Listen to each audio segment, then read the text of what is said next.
दोस्तों, देश के लिए कोई भी डिसीजन लेने का काम देश के प्रधानमंत्री द्वारा ही किया जाता है और वर्तमान में नरेंद्र मोदी ने देश के प्रधानमंत्री की कमान संभाल रखी है। लेकिन दोस्तों, क्या आपको पता है कि जब से देश आजाद हुआ तब से लेकर आज तक कितने लोगों ने प्रधानमंत्री की कमान संभाली है? तो आज की इस वीडियो में हम बात करेंगे उन सभी प्रधानमंत्रियों के कार्यकाल के बारे में जिन्होंने आजादी के बाद से इस देश की कमान को संभाला। तो दोस्तों, बने रहिए वीडियो के लास्ट तक। दरअसल 1947 से 2022 तक भारत ने 15 प्रधानमंत्री देखे हैं। जब 15 अगस्त 1947 को भारत आजाद हुआ तब पूरे देश में इंडियन नेशनल कांग्रेस का दबदबा था और सबसे पहले पंडित जवाहरलाल नेहरू ने प्रधानमंत्री का पद संभाला और लोगों के बीच उनकी लोकप्रियता इतनी बढ़ी कि आने वाले 3 इलेक्शन में भी उन्हें ही प्रधानमंत्री चुना गया। 16 वर्ष और 286 दिनों तक पद संभालने के बाद उनकी मृत्यु हो गई। जवाहरलाल नेहरू को बच्चों के प्रति बड़ा लगाव था, इसलिए आज भी उनके जन्मदिन को बाल दिवस के रूप में मनाते हैं। और आपको बता दें कि जवाहरलाल नेहरू भारत के सबसे लंबे समय तक प्रधानमंत्री रहे हैं। नेहरू जी की मृत्यु के बाद 9 जून 1964 को लाल बहादुर शास्त्री जी ने कार्यभार संभाला और ये भी कांग्रेस पार्टी से ही थे। और उनके ही कार्यकाल में 1965 में इंडो पाक वॉर भी हुई थी, जिसमें इंडिया ने पाकिस्तान को बुरी तरीके से हराया था। 11 जनवरी 1966 को लाल बहादुर शास्त्री जी की मौत हो गई और एक बार फिर से प्रधानमंत्री की कुर्सी खाली हो गई थी। लाल बहादुर शास्त्री जी ने 1 साल 216 दिनों तक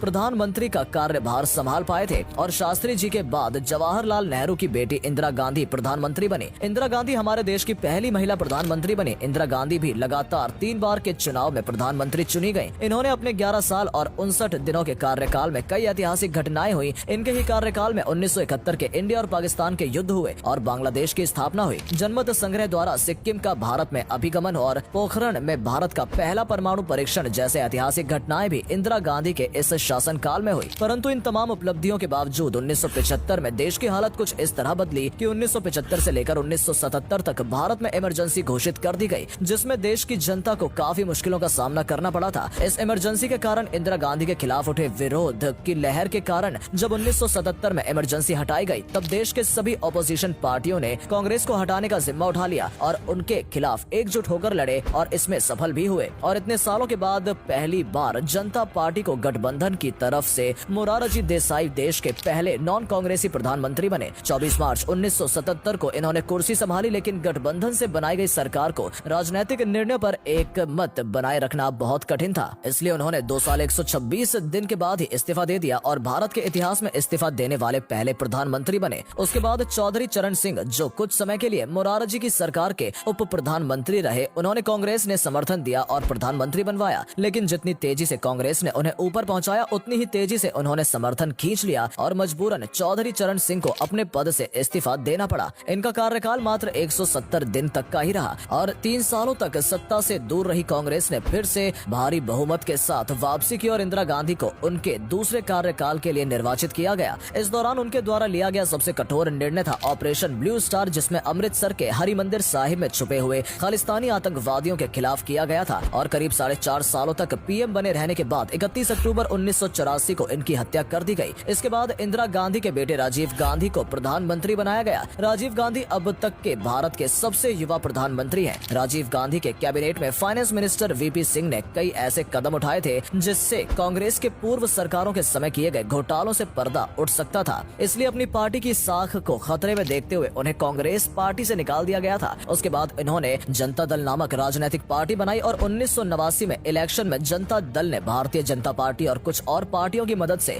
नेशनल फ्रंट नामक गठबंधन का गठन किया और सरकार बनाई, जिसमें वीपी सिंह को प्रधानमंत्री बनाया गया। वीपी सिंह के सरकार में आपस में ही बहुत ज्यादा डिफरेंसेस आ रही थी, जिससे सरकार चलने में दिक्कत हो रही थी। और जब अयोध्या में कार सेवा के लिए जा रहे लाल कृष्ण आडवाणी के रथ यात्रा को रोककर उन्हें गिरफ्तार किया गया, तब इससे बीजेपी उनसे नाराज हो गई और अपना समर्थन वापस ले लिया, जिससे वीपी सिंह की सरकार गिर गई। उन्हें अपने पोस्ट से इस्तीफा देना पड़ा और इनके इस्तीफे के बाद उनके पूर्व साथी और होम मिनिस्टर चंद्रशेखर ने 64 एमपी के साथ मिलकर समाजवादी जनता पार्टी बनाई और कांग्रेस के समर्थन के साथ लोकसभा में बहुमत सिद्ध कर सरकार बना ली और चंद्रशेखर प्राइम मिनिस्टर बने। लेकिन 1 साल के बाद कांग्रेस ने अपना सपोर्ट हटा लिया, जिसकी वजह से ये सरकार भी गिर गई। इसके बाद 1991 में इलेक्शन हुए, जिसमें कांग्रेस ने पीवी नरसिंह राव के नेतृत्व में फिर से सरकार बनाई और पीवी नरसिंह राव पहले प्राइम मिनिस्टर थे जो साउथ इंडिया के रहने वाले थे। और सोवियत यूनियन के खत्म होने के बाद इंडिया की इकोनॉमी की हालत बहुत ही खराब हो गई थी और उस समय कुछ ऐतिहासिक बदलाव चाहिए थे, जो प्रधानमंत्री नरसिंह ने अपने फाइनेंस मिनिस्टर मनमोहन सिंह के साथ मिलकर कुछ बड़े डिसीजन लिए, जिस वजह से हमारे देश की इकोनॉमी को बहुत फायदा हुआ। ये पहले प्रधानमंत्री थे जो नेहरू नेहरू गांधी परिवार से न होने के बावजूद भी अपने कार्यकाल के 5 साल पूरे किए और इसके बाद देश ने अगले 3 सालों में 4 प्रधानमंत्री को देखा।